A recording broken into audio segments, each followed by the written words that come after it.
Tea குரு சொந்தங்களுக்கு வணக்கம். இன்னைக்கு நேர்காணல நம்மளோட இருந்திருப்பவர் தமிழக பாஜகவின் வழக்கறி அணியின் மாநில தலைவர் திரு குமரகுரு அவர்கள். வணக்கம். வணக்கம். ஏன் செந்தில் பாலாஜி அவர்களுக்கு மட்டும் சிபிஐ சம்மன் இந்த கரூர் விவகாரத்தில்?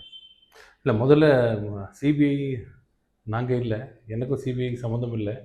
இருந்தாலும் ஒரு வழக்கறிஞராக சிபிஐ எப்படி எல்லா கேஸில் எப்படி பண்ணணுன்ட்டு எனக்கு தெரியும். அது என்னென்னா, சிபிஐ மட்டும் இல்லை, எந்த வழக்கிலையுமே ஒரு முன்னாடி விசாரித்த சாட்சிகள் யாராவது ஒரு புது பேரை சொன்னால், ஒரு பேரை பற்றி சொல்லி இவங்களோட அவரை பற்றி ஒரு வார்த்தை இல்லை குற்றச்சாட்டோ இல்லைன்னா ஒரு சாட்சியாகவோ இல்லை அவரை பற்றி ஒரு விஷயமோ சொன்னால், அந்த லீடை வச்சுக்கிட்டு அடுத்தது கூப்பிடும்போது அவரை கூப்பிடுவாங்க.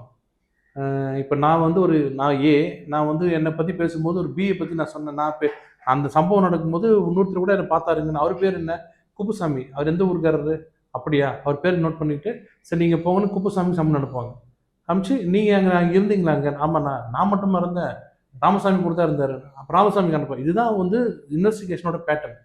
அந்த ராமசாமி யார்? அவருக்கும் திமுகவுக்கும் தொடர்பு இருக்கா? இல்லை இவங்க வேணுன்ட்டு? இதெல்லாம் இன்வெஸ்டிகேட்டிங் ஏஜென்சிக்கு அதெல்லாம் தேவையில்லாத விஷயம். இதுக்கு முன்னாடி இருக்கிற விட்னஸ் யாராவது ஒருத்தர் சொல்லியிருப்பாங்க, இந்த மாதிரி செந்தில் பாலாஜி பற்றி ஒரு இன்கிரிமினேட்டிங் எவிடன்ஸ் சொல்லியிருப்பாங்க, இல்லைன்னா எக்ஸ்கிரிமினேட்டிங்காக அவர் சும்மா பார்த்தாருன்னு சொல்லியிருப்பாங்க, இல்லை அவர் தான் காரணம்னு சொல்லியிருப்பாங்க, தெரியல. ஏதோ ஒரு காரணத்துக்காக கூப்பிட்டு அவர் விசாரிக்கிறது என்ன தப்பு இருக்குது? ஆனால் ஒரு சம்மன் கொடுத்ததுனாலேயே என்னை மட்டும் ஏன் கூப்பிடுறீங்கன்ற சொல்கிறதின் மூலமாக செந்தில் பாலாஜி எப்படிப்பட்டவர்ன்றது மக்களுக்கு தெரியும். இல்லை, ஆனால் அவர் என்ன சொல்கிறாருன்னா, மருத்துவமனையில் இருந்தவங்க எல்லாருக்கும் சம்மன்னா எனக்கு மட்டும் தான் வந்திருக்கு, மற்ற யாருக்குமே வரலைங்கிற அவர் ஒரு குற்றச்சாட்டு வைக்கிறார். அதாவது நீங்கள் ஒரு விசாரணை கூப்பிடுறாங்க. இப்போ நாளைக்கே உங்களுக்கு திடீர்னு சும்மா ஒரு சம்மன் வருது, இந்த மாதிரி போலீஸ் ஸ்டேஷன் சார் ஒரு வழக்கு விசாரணை விஷயமா உங்களை கூப்பிடணும்னு சொன்னால், நீங்கள் வீட்டு வாசலில் போயிட்டு எதிர் வீட்டுக்காரனை கூப்பிட்டியா, இவனை கூப்பிட்டியா, என்னை மட்டும் ஏன் கூப்பிட்ற, நான் என்ன பாவம் பண்ணேன் உங்கள்கிட்ட அப்படின்னு கத்தக்கூடாது. முதல்ல அங்கே போனோம், அங்கே போயிட்டு பழி வாங்குற மாதிரி நடவடிக்கை இருந்ததுன்னா உடனே கோர்ட்டுக்கு போகலாம். இல்லை சார் சும்மா தான் கூப்பிட்டுன்னு சொன்னால் உடனே வந்துட போகிறீங்க. ஆனால் சொல்லும் போதே பதட்டப்பட்டீங்கன்னா உங்கள்கிட்ட ஏதோ பிரச்சனை இருக்குன்னு அர்த்தம், நீங்கள் ஏதோ பண்ணியிருக்கீங்கன்னு அர்த்தம். பயப்படுறாருங்கிறீங்களா? ரொம்ப பயப்படுறாரு. ஏன்னா நான் அதுக்கு அங்கே என்னென்ன சம்பவம் நடந்ததுன்றது அவர் மனசாட்சிக்கும் மற்றவங்களுக்கு தான் தெரியும். ஆனால் இதுக்கு முன்னாடி ஒரு நினைவூட்ட விரும்புறது என்னன்னா, இதுக்கு முன்னாடி சுப்ரீம் கோர்ட்லேயும் சரி ஹைகோர்ட்லேயும் சரி தாவேகா மனு தாக்கல் செய்யும் போது specific allegation against Senthil Balaji சொன்னாங்க அவங்க ஆர்குமெண்ட் அப்போ. ஏன் எங்கேயுமே நடக்காத இந்த ஸ்டாம்பீட் இங்கே மட்டும் நடந்ததுன்னா, அது செந்தில் பாலாஜி இருக்கிற ஊர், ஒரு இன்ஃப்ளூயன்ஷியல் டிஎம்கே மினிஸ்டர், பழைய மினிஸ்டர் இருக்கிற ஊர், அதனால தான் ஆச்சுன்னே சொல்லியிருக்காங்க. ஸோ அப்படி அவங்களோட அலிகேஷன் அவன் மேலே இருக்கும்போது கண்டிப்பாக அவங்களோட விசாரணையில சொல்லியிருப்பாங்க, அவர் மேலே சந்தேகமாக இருக்குன்னு கேட்டிருப்பாங்க. ஒன்றும் இல்லை, இப்போ நீங்களே ஒரு சின்ன ஒரு வீட்டை ஒரு திருட்டு போது முதல் கேள்வி உங்களை போலீஸ் என்ன கேட்பாங்க தெரியுங்களா? உங்களுக்கு யார் மேதாவது சந்தேகம் இருக்கா? ஆமாம் சார், என் மாமா பையன் திடீர்னு காணாம் சார், 3 நாளாக இருந்தால் மாமா பையனை கூப்பிடுவாங்க. உடனே இன்ஸ்பெக்டருக்கு மாமா பையனுக்கும் பழைய தகராறுலாம் சொல்லக்கூடாது. அதே மாதிரி உங்களுக்கு யார் மேலே தகராறு சந்தேகம் இருக்கான்னு கேட்டால், ஆமாம் சார் இத்தனைக்கு 10 இடத்துல மீட்டிங் போட்டோம், ஒரு இடத்துல இந்த பிரச்சனை இல்லை, கரூரில் மட்டும் ஏன் பிரச்சனை வருது, செந்தில் பாலாஜியோட கை அதில் இருக்கு அப்படின்னு யாராவது ஒருத்தர் சொல்லியிருந்தா கூட சரி, அவர் சம்மன் பண்ணுறதுல தப்பு இருக்கு. விஜய் அவர்களும் திருப்பி சம்மன் பண்ணி கூப்பிடப்பட்டிருக்காங்க. ஏன் அவர் டெல்லிக்கு அவர் இல்லை நான் இங்கேயே ஆஜராகிறேன் அப்படிங்கிற மாதிரி கேட்டதாகவும், இல்லை நீங்கள் டெல்லிக்கு தான் நேரில் வரணும் அப்படின்னு சொன்னதான் நம்ம செய்திகள் பார்க்குறோம். எந்த அளவுக்கு உண்மைன்னு தெரியல. அதை தாண்டி இதுக்கு பின்னாடி ஒரு அரசியலும் இருக்குது அப்படிங்கிறாங்களே. இல்லைங்க, நீங்கள் எந்த கேஸில் நீங்கள் ஆளுங்கட்சி கூப்பிட்டாலும் அது ஒரு அரசியல் இருக்குன்னு தான் சொல்லுவாங்க. அதை நம்ம ஒன்றும் மறுக்க முடியாது. அதை நம்ம சரின்னு சொல்லிட்டு அதை ஜஸ்டிஃபை பண்ணவும் முடியாது. நான் என்ன சொல்கிறேன்னா, அப்படி கூப்பிட்டது யார்? சாதாரண ஆள் கிடையாது, ஒரு பெரிய ஒரு நடிகரை, ஒரு தலைவரை. அவருக்கு ஒன்றும் ஆபத்துலாம் ஒன்றும் பெருசாக இருக்க போகிறதில்ல. எத்தனை தடவை கூப்பிட்டாலும் போய் அவர் போயிட்டு வரணும். என்ன ஒன்றுன்னா, நம்மள மாதிரி ஆளுங்களுக்கு எதாவது கூப்பிட்டாங்கன்னா ஒரு ஃபர்ஸ்ட் ஏசியில் போவோம், இல்லைன்னா ஃப்ளைட்டில் போவோம். அவர் சார்ட்டர்ட் ஃப்ளைட்டில் போகிறதுனால நிறைய செலவாகுது. அதனால அவர் ஏன் அடிக்கடி கூப்பிட்றீங்கன்னு கேட்குறாரு. அது சொல்ல முடியாது. நீங்கள் பஸ்ஸில் கூட வரலாம், அது அவர் இஷ்டம். அவர் செலிபிரிட்டின்றதுனால என்ன அடிக்கடி கூப்பிடாதீங்கன்னு சொல்ல முடியாது. அவர் பேசுனதுக்கு அப்புறம் நான் சொன்னேன்ல, இன்னொரு விட்னஸ் இன்னொரு விஷயம் சொல்லியிருக்கலாம். அது விஷயமா இவர்கிட்ட விசாரணைக்கு கேட்கலாம். விசாரணை அதிகாரியோட எல்லைகள் பெரிய எல்லை. அது யாராலையுமே சுருக்கி வச்சுக்க, ஏன் இவர் விசாரிக்கிறேன்னு சொல்லக்கூடிய தகுதி, அதிகாரம் சுப்ரீம் கோர்ட்டுக்கும் கிடையாது. சுப்ரீம் கோர்ட்டு கூட ஏன் இந்த சாட்சியை கூட்டு விசாரிச்சேன்னு கூட கேட்கக்கூடாது. அது ப்ரோரோகேட்டிவ் ஆஃப் இன்வெஸ்டிகேட்டிங் ஏஜென்சி. அவங்க என்ன வேணாலும் பண்ணலாம். அதுக்கு ஒத்துழைக்க வேண்டியது உங்கள் கடமை. அத்துமீறி போனாங்க வச்சுங்க, ஹராஸ் பண்ணுறாங்க. காலைல 10 மணிக்கு 5 மணி வரைக்கும் உங்கள்கிட்ட ஒன்றும் பேசாமல் உட்கார வைக்கிறாங்கன்னா, நேராக கோர்ட்டுக்கு போயிட்டு I should be accompanied with an advocate, நான் தனியாக போனதான் என்ன ஹராஸ் பண்ணுறாங்க அப்படின்னு கேட்டால், ஜட்ஜு உண்மையிலே ஏன் அவர் கேட்குறாருன்னா, அவர் சும்மா சொல்ல மாட்டார். ஒரு பெரிய நடிகர், அப்போ அவர் பக்கம் ஒரு அட்வொகேட்டை கூட போட்டோம் அப்படி. இது மாதிரி நிறைய விஷயங்கள் சட்டப்பூர்வமான பாதுகாப்பு இருக்குது. எதுவுமே இல்லை, என்னை சம்மன் கொடுத்தாலே நான் கத்துவேன் அப்படின்னு சொன்னால், அது எல்லாரும் மாதிரி விஜய் ஒருத்தர் தான், செந்தில் பாலாஜி ஒருத்தர் தான். யாருக்கும் தனிப்பட்ட முறையில் எந்த விதமான ஒரு தனி சலுகையும் கொடுக்க முடியாது.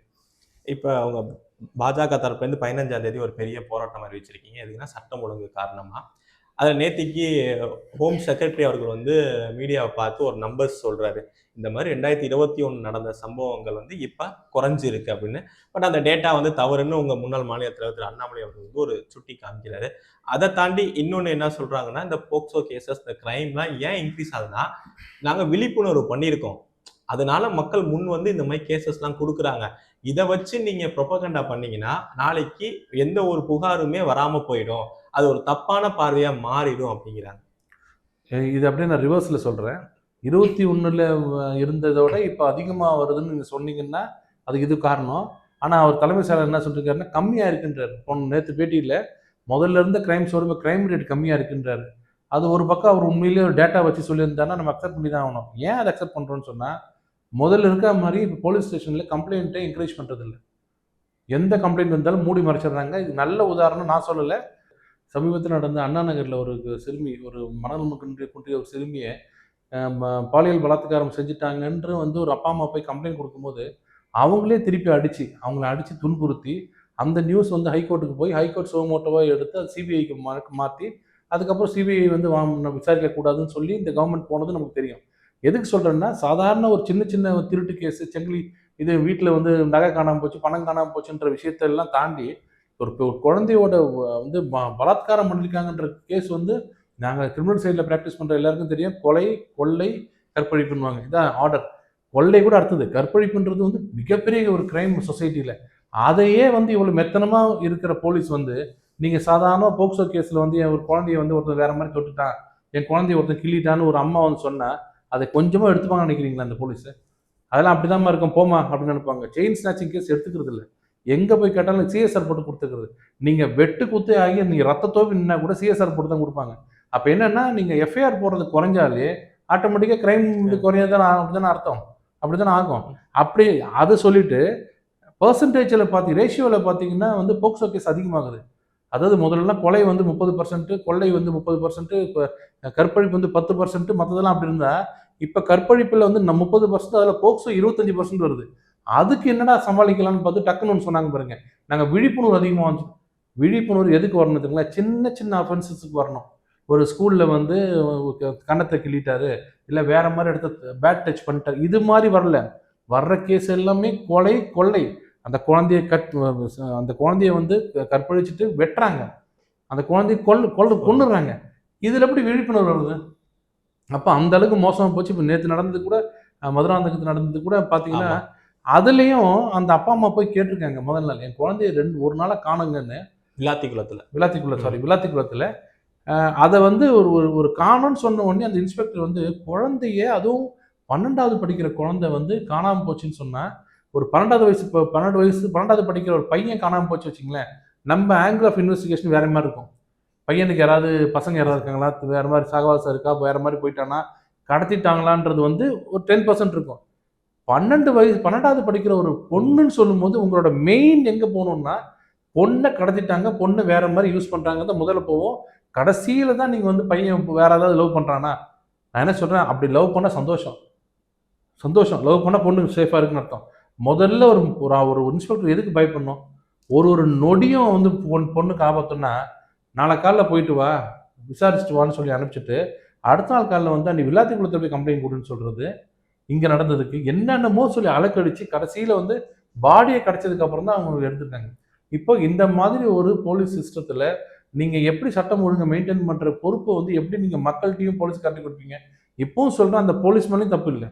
அந்த இன்ஸ்பெக்டர் மேலேயும் நான் தப்பு சொல்ல மாட்டேன். ஏன்னா அவருக்கு மேல இருக்கிற ஹையர் அப்ஸ், அதுக்கு மேல இருக்கிற உயர் அதிகாரிகள் என்ன சொல்லி அவர்கிட்ட வளர்க்குறீங்க? அவர்கிட்ட மட்டும் ஒரு சின்ன துரும்பு காணாம போனா கூட எஃப்ஐஆர் போடுன்னு சொன்னா போட்டுருப்பாரு. இன்ஸ்பெக்டர் தனிப்பட்ட கோவமா? அங்கிருந்து மேல இருந்து சொல்றாங்க, எஃப்ஐஆர்லாம் போடாதீங்க. எஃப்ஐஆர் போட்டா அதை நம்ம கண்டுபிடிக்கணும். இல்லைன்னா அவன் கோர்ட்டுக்கு போவான். கோர்ட்ல 10 கேஸ் கேட்பாங்க, 10 கேள்வி கேட்பாங்க. இன்னொன்று மாசம் மாசம் ரிவ்யூ நடக்கும். அதுல டிஜிபி வருவாரு. இன்னும் உன்னோட போலீஸ் ஸ்டேஷன் மட்டும் 50 கேஸ் அப்படியே நிக்குதுன்னுவாரு. சஸ்பெண்ட் பண்ணுவாரு, டீப்ரமோட். இதெல்லாம் தேவையா அவனுக்கு? ரிஜிஸ்டர் பண்ணாம முடிஞ்ச வரைக்கும் சமாதானப்படுத்திப்போம் அப்படின்னு சொல்றது பெரிய அதிகாரிகள். இது ஒரு பக்கம் இருக்கா. இன்னொன்னு நம்ம லாக்அப் டெத் மரணம் நம்ம பார்த்திருப்போம். சாத்தான்குளத்திலேருந்தே அது வந்து ஒரு பெரிய பிரச்சனையா இவங்க எதிர்க்கட்சியா இருக்கிறப்ப நடந்துச்சு. கொஞ்ச நாளைக்கு முன்னாடி இவங்க ஆட்சியில தான் அஜித் குமார் அவரோட மரணம் பெருசா நடந்துச்சு. அதே மாவட்டத்துல மீண்டும் ஆகாஷ்ங்கிற ஒரு இளைஞர் வந்து இதே லாக்அப் டெத் மரணம் நடந்திருக்கு. இதுக்கெல்லாம் என்ன காரணம்? நீங்க சொல்ற மாதிரியே இது ஒரு பெரிய இஷ்யூ ஆனாலும் அதே பகுதியில மீண்டும் ஒண்ணு நடக்குது. இதே நாங்குநேரில நம்ம பார்த்திருப்போம். ஒரு மாணவர் வந்து வெட்டி ஜாதி வன்முறையா வெட்டி திருப்பி அதே தூத்துக்குடியில இதே நாங்குநேரில இன்னொரு சம்பவம். 2 பேர் வந்து வெட்டி கொலை பண்ணியிருக்காங்க. சோ ஒரு விஷயம் நடந்து பெரிய பேசுபொருள் ஆகியும் அதே இடத்துல நடக்குது. என்ன காரணம்? இதெல்லாம் முதல்ல நீங்க பார்த்தீங்கன்னா, இந்த மாரி எதிர் எதிர் அறிக்கையெல்லாம் முதல்ல விட மாட்டாங்க. இந்த மாரி சம்பவம் நடந்ததுன்னா முன்னாடி பாருங்க. நான் சொல்றது வந்து 2021க்கு முன்னாடி பார்த்தீங்கன்னா, 16க்கு முன்னாடி கூட பாருங்க. 16க்கு முன்னாடி பார்த்தீங்கன்னா, இந்த மாரி கொள்ளைலாம் வந்தா சட்டம் ஒழுங்கு சீர்கேட்டு போச்சு பார்த்துக்கிறதுக்குலாம் சொல்லுவாங்க. இந்த 16 to 21 இருக்கு பாருங்க. ஸ்டாலின் தலைமையில வந்து பாருங்க. இந்த இது சொல்லுவாங்க. அந்த அந்த லாவணி பாடுறதுன்னு. ஒரு இடத்துல கொலை நடந்துச்சுன்னா, உடனே நேரா எடப்பாடி. எடப்பாடியே பதவி விலகு அப்படின்னு சொன்னதுனால தான் எல்லா மக்களும் அதை ஒத்து பார்க்க ஆரம்பிச்சாங்க. ஓ உண்மையிலேயே லாக்அப் டெத் ரொம்ப மோசமானதுன்னு.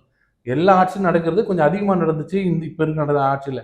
அப்ப பண்ணதுல வந்து எடப்பாடி அவர் என்ன பண்ணாருன்னா, ஓ அப்பன்னா லாக்அப் டெத் நம்ம கரெக்டா பார்க்கணும்னு கரெக்டா பார்த்தாரு.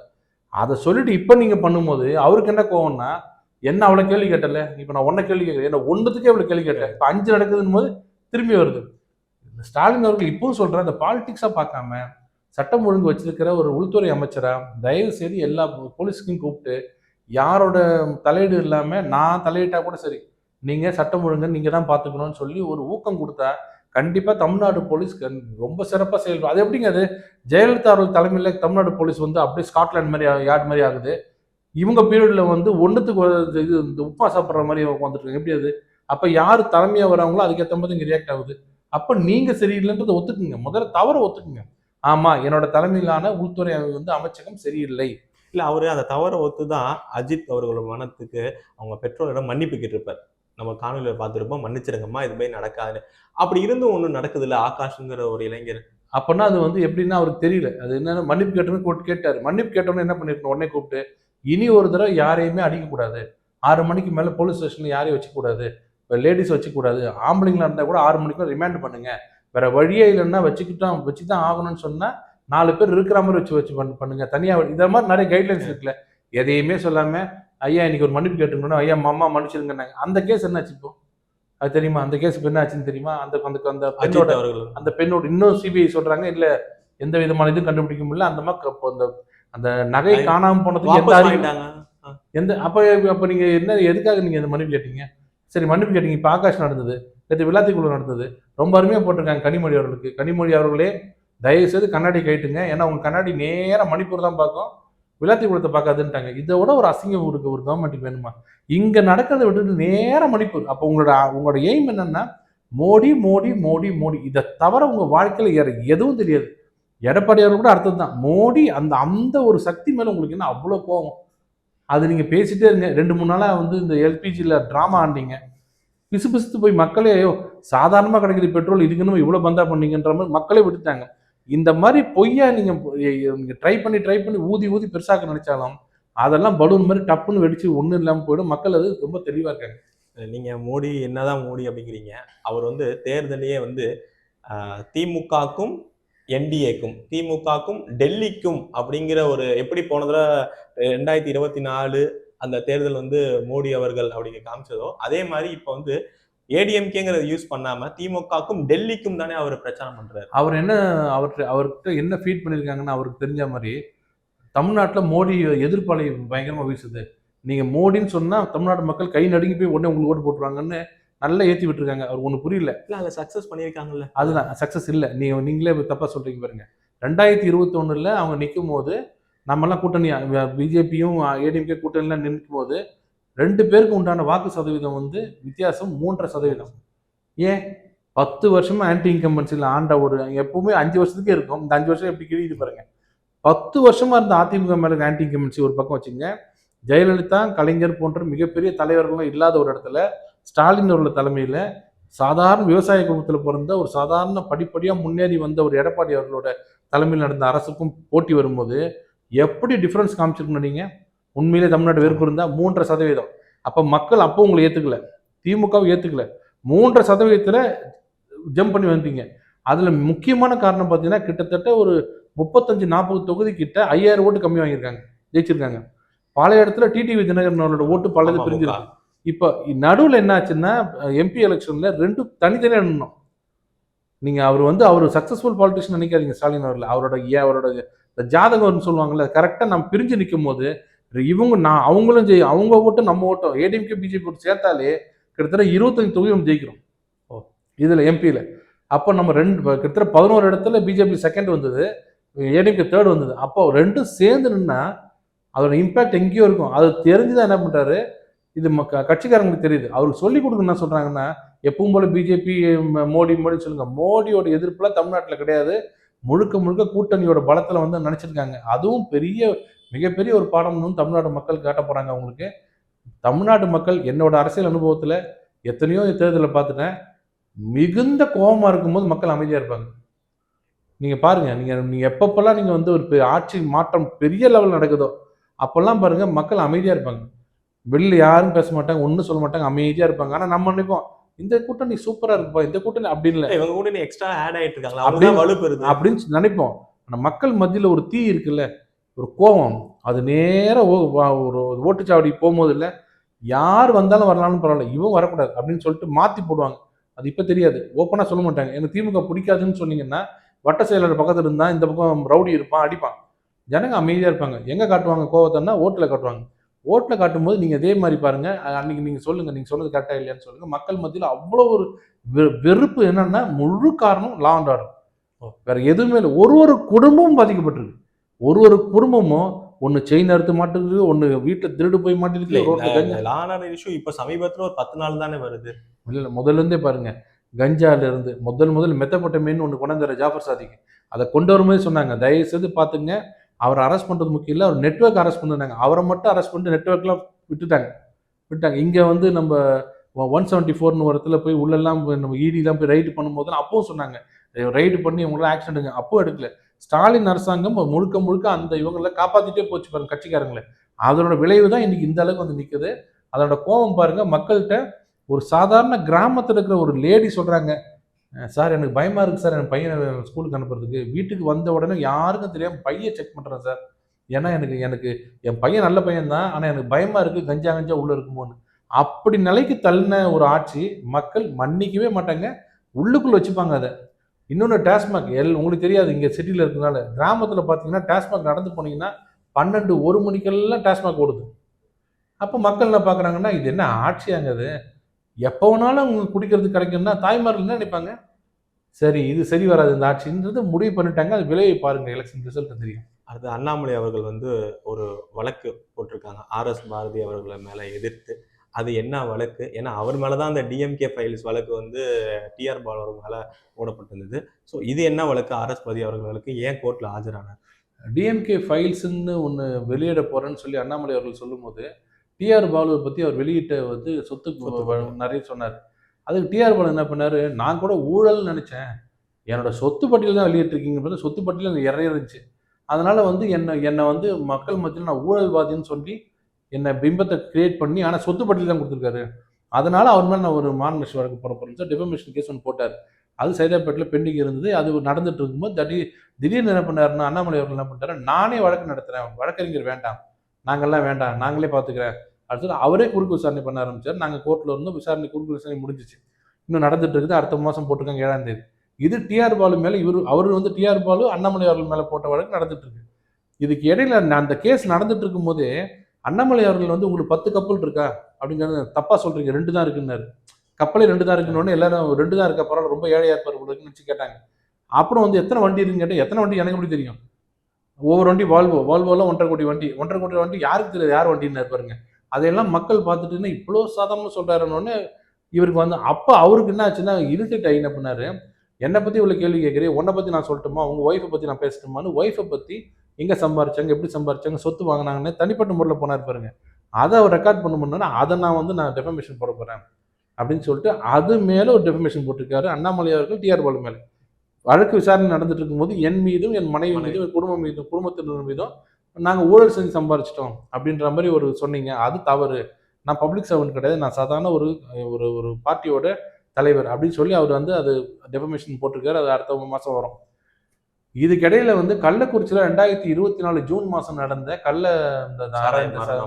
சாராயம் விஷச்சாராய மரணத்தில் கிட்டத்தட்ட 20 பேர் அன்னைக்கு முதல் நாள் இறந்துட்டாங்க. அதை போய் பார்க்க போகும்போது அங்கே வந்து ஆர்எஸ் பாரதி என்ன பண்ணிட்டாரு, இங்கே இருக்கிற அந்த விஷச்சாராய சாவுக்கு அண்ணாமலை தான் பொறுப்பு, அண்ணாமலையோட சூழ்ச்சி தான் பண்ணி தான் இதை வந்து இப்படி பண்ணிட்டாரு, எங்கள் மேலே திமுகவால் களங்கம் ஏற்படுத்தணுன்றதுக்காக அண்ணாமலை சூழ்ச்சி பண்ணி தான் இந்த சம்பவம் நடந்ததுன்ட்டார்.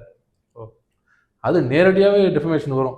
அது வந்து என்ன பண்ணார், என் மேலே எப்படி நீங்கள் சுமத்தலான்னு சொல்லி இவர் வந்து அடுத்த நாள் இவர் டெஃபமேஷன் போட இவர் என்ன சொன்னார்னா 1 கோடி ரூபா நோட்டீஸ் அனுப்பிச்சார். 1 கோடி ரூபா கொடுக்கணும், இல்லை 3 நாளில் மன்னிப்பு கேட்கணும் அப்படின்னு. ரெண்டும் பண்ணல. அவர் நேராக கேஸ் போட்டார். கேஸ் நடந்துட்டு இருக்குது.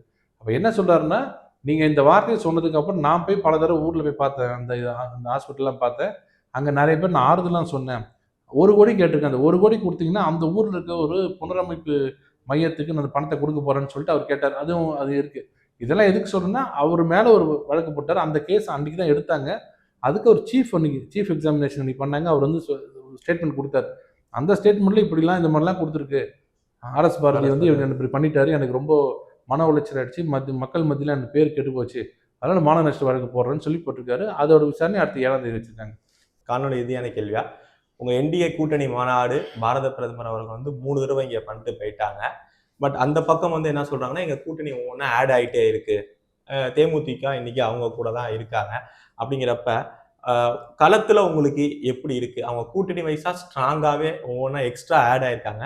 பட் உங்கள் கூட்டணியில் வந்து பிரிஞ்சிருக்காங்க. பாமகனா அன்புமணி அவர்கள் தான் இருக்காரு, இன்னும் ராமதாஸ் அவர்கள் வரல.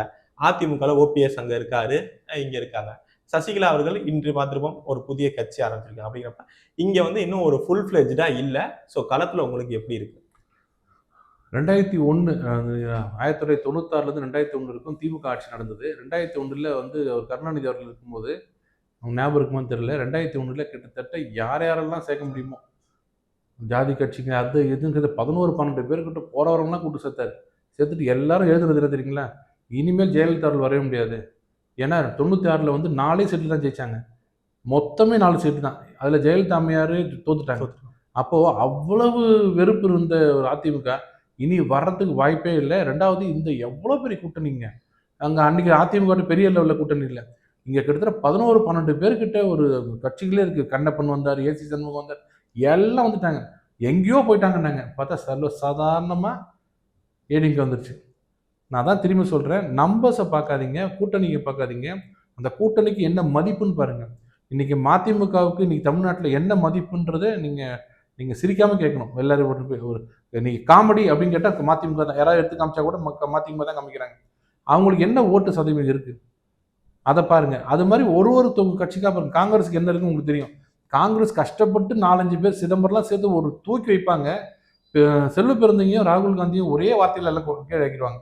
ஸோ தமிழ்நாட்டு மக்கள்கிட்ட போய் காங்கிரஸ்ன்னு சொன்னாலே அதெல்லாம் முடிஞ்சு போச்சுன்றாங்க. இந்த மாதிரி ஒரு கட்சியும் பார்த்தீங்கன்னா எந்த கட்சிக்கும் வலுவான கூட்டணி இல்லை. என்ன ஒன்று, இந்த இஸ்லாமிய கூட்டமைப்புலாம் வந்து அதுங்கெல்லாம் ஸ்ட்ராங்காக வச்சுக்கிட்டு நமக்கு தான் ஓட்டு போடுவாங்கன்னு நினச்சி ஸ்டாலின் இருக்காரு. அதுவும் உண்மை இல்லை. இது மாதிரி நம்பர்ஸை நீங்கள் வெளியிலேருந்து பார்க்குறதுக்கு இவ்வளோ பேர் இருக்காங்கன்னு நினைக்காதீங்க. மக்கள் மனசில் ஒரு முடிவு பண்ணிட்டாங்க வச்சுங்களேன், இவங்களை மாற்றி தான் தீரணும்னு. அது யாரும் சொல்ல வேண்டாம், அவங்க பாட்டு கரெக்டாக போட்டு வந்துடுவாங்க. இன்னொன்று, இந்த தடவை எஸ்ஐஆர் வந்ததுலேருந்து கிட்டத்தட்ட போலிங் வந்து 90 to 95% இருக்கும். ஏன்னா போன தடவை 60-70ன்றது 90 லட்சம் பேர் எடுத்துட்டோம். 90 லட்சம் பேர் இங்கே நீக்கப்பட்டதுனால இங்கே வர்றது 90% வரும். 90%த்தில் யார் ஜெயிக்கணும்னாலும் 50% எடுக்கணும். மினிமம் 50% அவங்க எடுக்க முடியாது மக்களோட ஆதரவு இல்லாமல். நீங்கள் கூட்டணி கட்சினா சேர்த்து போட்டிங்கன்னா 30-35 வரும் உண்மை. ஆனால் 50க்கு வர்றதுக்கு தான் ஜெயிக்க முடியும். அந்த 50 வர்றதுக்கு யார்கிட்ட வேணும்னா கிட்டத்தட்ட 15% மக்கள் எதையும் எதிர்பார்க்காம வெறும் ஆட்சியை மட்டுமே கணக்கு வைக்கிற மக்கள் இருக்காங்க பாருங்க. அந்த மக்களோட ஓட்டு தான் பெரும் பங்கு வரும். அந்த ஓட்டு இந்த தடவை என்டிஏ கூட்டணிக்கு வரும். தேர்ட் ஃப்ரண்டா ஒருத்தர் வந்திருக்காருல்ல, இப்போ வந்து மும்முனை போட்டி இப்ப 4 முனை போட்டியா மாறி இருக்கு. விஜய் அவர்களும் வந்திருக்காரு, நாம் தமிழர் கட்சி அவங்க தனியா இப்ப வேட் பண்ண ஆரம்பிச்சிட்டாங்க. அப்ப உங்களுக்கு தான் வருங்கிற கான்பிடென்ட் எப்படி சொல்ல முடியும்? அது எப்படின்னா, நீங்க தமிழ்நாடு இல்லை, ஒரு நம்ம இந்திய அரசியல் ஃபுல்லா பாருங்க. சிரஞ்சீவி ஆகட்டும், யாராகட்டும், முதல்ல ஆரம்பிக்கும் போது இவர் ஒரு ஃபோர்ஸா வருவாரோ அப்படின்னு சொல்லிட்டு மக்கள் எல்லாம் அவரை பார்ப்பாங்க. ஏகப்பட்ட கூட்டம் கூடும். இன்னைக்கு சொல்றேன், சிரஞ்சீவி அவர்களுக்கு முதல்ல கூட்ட கூட்டத்தை பார்த்துட்டு ஆந்திராவில் சொல்றாங்க அந்த மாதிரி கூட்டம் இனி இந்தியாவில கிடையாதுன்றாங்க. அந்த கூட்டத்தை வச்சிருந்தாரு. ஏன்னா மக்கள் எப்பவுமே புதுசாக பார்க்கும்போது ஒரு ஆசையாக பார்ப்பாங்க. விஜய் எங்கேயோ போயிட்டார், விஜய் எங்கேயோ அப்படின்னுவாங்க. நாளாக நாளாக என்ன ஆகுன்னா அவரே கொஞ்சம் கொஞ்சமாக அவரோட கொள்கைகளை ஃபேட் ஆகிட்டே வருவார். கொஞ்சம் அவர் ஒன்றும் என்ன சொன்ன மாதிரி ஒன்றும் சரியில்லை. இப்போ கூட அவர் மனைவி விஷயத்தெல்லாம் பார்த்தீங்கன்னா மனைவி விஷயத்திலே இப்படி இருக்காரு, இவர் எப்படி நல்லா இருப்பார், அம்மா அப்பா விஷயத்தில் அப்படியே வருது. கொஞ்சம் கொஞ்சமாக வர வர எலெக்ஷன் டைம் என்ன ஆகுன்னா லாஸ்ட் மினிட்ல இவர் ஆட்சி அமைப்பாரா? விஜயகாந்த் அவர்களையும் பார்த்துங்க இதே இதில் வருவார். சிரஞ்சீவி தனித்து ஆட்சி அமைப்பாரா? முடியாது. விஜயகாந்த் தனித்து ஆட்சி அமைப்பார முடியாது. தனித்து ஆட்சி அமைக்கலைன்னா நம்ம ஓட்டை போய் வேஸ்ட் பண்ணணுமா? லாஸ்ட் மினிட்ல விஜய் வரப்போறது இல்லை, அப்போ நம்ம யாராவது தோத்துற போறாங்க, திமுக வந்துடக்கூடாது அப்படின்னு என்டிஏல போடுற ஓட்டு தான் கடைசியில் மாறும். நீங்கள் இப்போ 15-20ன்னு விஜய்க்கு சொல்லுங்க, எலெக்ஷன் முடிஞ்சதுக்கு அப்புறம் பாருங்க 5லேருந்து 6-7% தான் வரும். ஏன்னா அந்த பெர்ஃபார்மன்ஸ் அப்படி அந்த சமயத்தில். அதனால இப்பவே முடிவு பண்ணாதீங்க. இவங்கெல்லாம் பெரிய கூட்டணி 3 4 முனைலாம் கிடையாது. போன தடவை நாம் தமிழருக்கு நிறைய ஓட்டு வாங்கினதுக்கு காரணம் நிறைய பேர் திமுக போட பிடிக்காம போட்டாங்க. நான் சொன்னல உங்களுக்கு, எங்க கூட்டணி வந்து தனி இருந்துச்சு, நாங்க நல்லா இருந்தோம். ஆனா திமுகவுக்கு வந்து நான் ஆன்டி இன்கம்பன்சி திமுகவுக்கு போட வேணாம், என்டிஏக்கு போட வேணாம், எங்க யாருக்கு போறது? நாம் தமிழ் 3வது இருக்கு, அதனால 8% வாங்கினாங்க. இப்போ அவங்களும் குறைவாங்க, இவரும் குறைவாரு. மக்கள் வந்து இப்போ இனிமேலும் இந்த ஆட்சியை நீடிக்கக்கூடாது. இங்க அதிமுக என்டிஏ ஆட்சியும் அங்க மோடி அவர்கள் ஆட்சியும் டபுள் இன்ஜின் சர்க்கார் வந்ததுன்னா தமிழ்நாடு எங்கேயோ போகுன்றது ஒரு சாதாரண ஒரு ஒரு பாமரன் கூட உணர்ந்துட்டான். இனிமேல் வந்து எந்த காலத்தில் தமிழ்நாட்டில் புல்லட் ட்ரெயின்லாம் வரப்போகுது? இன்னைக்கு வந்தது, இன்னைக்கு வந்திருக்கு. 1.5 மணி நேரத்தில் நம்ம வந்து பெங்களூர் போகிறோன்றான். எனக்கு தெரிஞ்சு காலைல சாப்பாடு கட்டிட்டு காலைல போய் நைட் வந்துடலாம். இதான் நடக்க போகுது. இதெல்லாம் கனவுலையும் நினைக்க பார்க்காத முடியாத ஒரு இந்தியாவை உருவாக்குனது மோடி. இனிமேலும் இவரை வச்சு இதெல்லாம் பார்த்து கிமிக்ஸ் எல்லாம் பார்த்து மயங்கக்கூடாது.